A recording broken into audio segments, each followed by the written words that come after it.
Now we have got here a lovely author who's come in to have a quick chat. Amber, tell us all about this gentleman. Okay, on our show today, we are talking about a new children's book, The Fearsome Beastie. It's written in rhyme and tells the story of a hungry beast who leaves his cave in search of a tasty snack. Its humorous but very dark tone is reminiscent of writers such as Shel Silverstein, Roald Dahl and Tim Burton, and is sure to raise a few eyebrows among its readers. It's quickly becoming one of the most talked about picture books of the year. And here with me today is the author, Giles Paley-Phillips. Welcome to the Hello, show. Thanks for having me. How are you, all right? I'm not too bad. I have to admit, I'm a little bit sweaty. And I'm not sure it's the weather. It might be just my excitement of being here.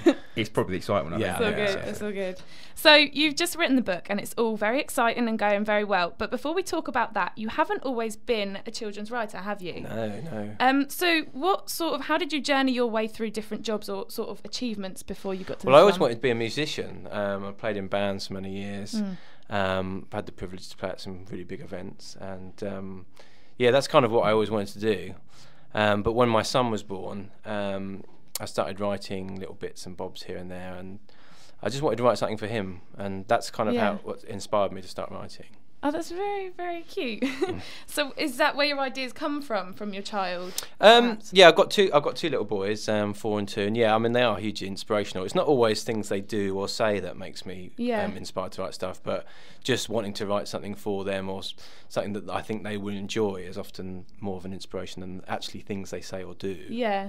And with your characters, because in The Fearsome Beastie they're little young children as well, are they sort of inspired by the people around them, or do you completely come up with them yourself? I hope that they sort of, certainly the illustrators really picked out a lot of the emotions in their faces and stuff, which is, I know a lot of teachers said to me that have read the book that it's great to convey that to children in class lessons and stuff about emotions and things.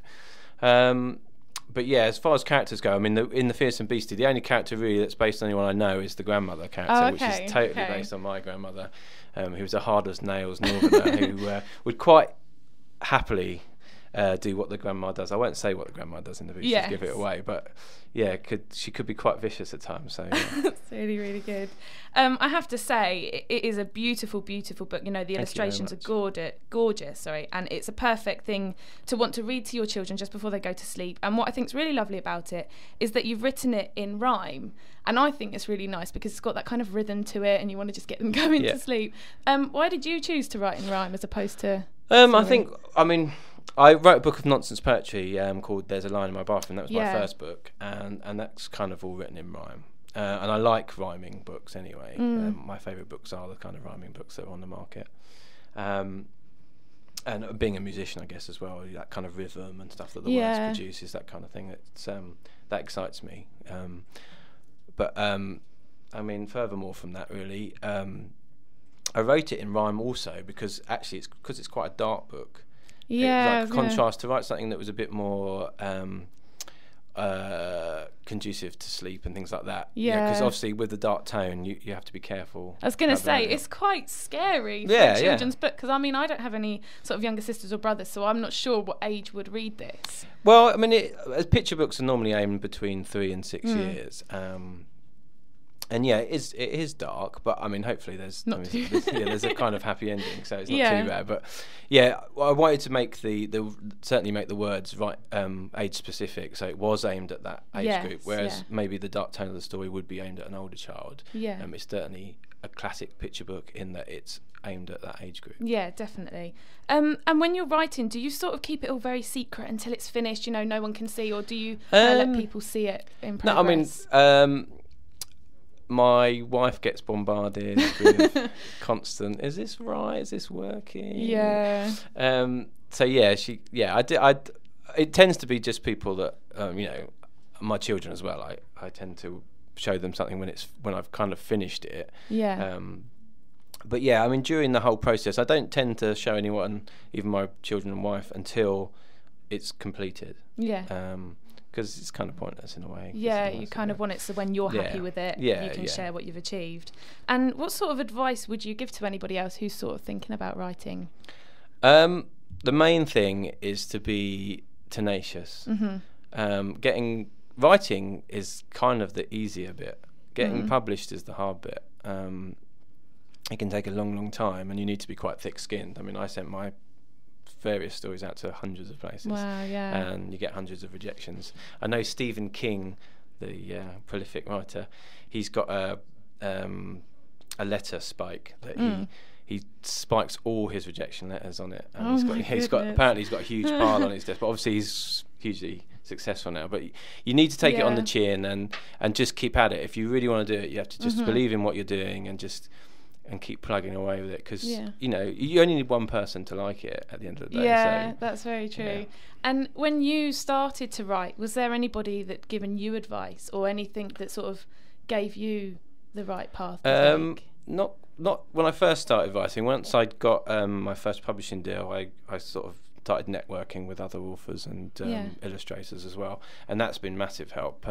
I've got quite a few author friends and illustrators on Facebook and various other sort of multimedia places, and I mean, we often bounce ideas off each other with regards to the industry and how things are going, and it's nice we've got this sort of network of support, and it's great in this country because the children's publishing industry is we're one of the best in the world, so there's a great setup there for authors. Ideal for you. So I've got a few things here. Your new book, I've got little pieces of bits that it's been described as one hell of a good picture book, a little gem, a book of the month, and a deserver of being a true classic. How does it feel knowing your book has, you know, done so well and got this response? It's hugely humbling. I never, you know, you kind of hope that people will say these nice things, but you never truly believe it will happen until it happens. Until it actually, so yeah, it's still kind of not sinking in really that people are really warm, you know, we've warmed to the book so much. But obviously it's hugely nice, and of course, and you know, gives you confidence in that you're doing the right thing, you know. That you're getting a bit of recognition for what you've done. Well, I have to add to everyone's compliments, it really, really is a winner. Well, and I definitely recommend it to everybody out there. So you're currently doing a book tour, aren't you? Yeah, so I'm doing loads and loads of dates around, well, I was going to say around the southeast, but I'm actually going further afield. Oh wow, huge tour. I'm going up to Lincoln and Nottingham, Sheffield. I'm doing Oxford Street Waterstones, which I'm very excited about. Portsmouth, Red Hill, Dorking, Eastbourne, everywhere. Basically. Anywhere that'll have me, basically. Oh, that's wicked. I must admit, when I went to get the book, the gentleman behind the counter did actually say to me, you know, he's coming for a book tour in December, and I said, well, I'm meeting him next week.